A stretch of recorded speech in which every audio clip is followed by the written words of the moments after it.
Ką tik pas mus buvo atvažiavę tokie maži, gražūs, smagūs vaikučiai į žvakių liejimo edukaciją.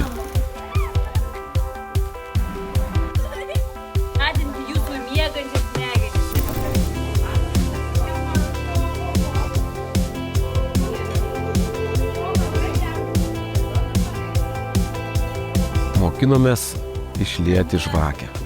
Vienaip, kitaip, visaip kaip tik tai galima. Kam pasisekė geriau, kam blogiau, bet kažkaip viską ėmėm ir padarėm. Buvo labai linksma.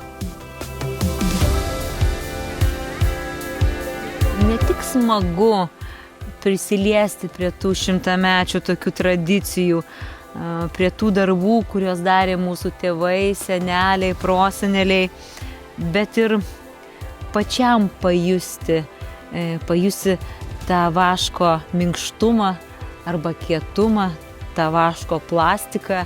Ypatingai smagu ir gera užuosti visą laiką tą labai tokį gerą vaško kvapą, kuris primena mums vasarą, gėles.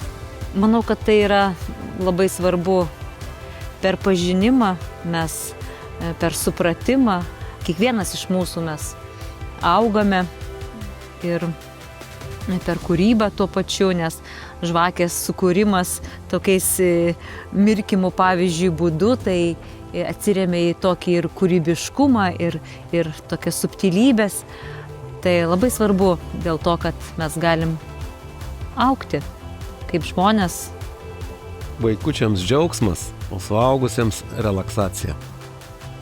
Na taip.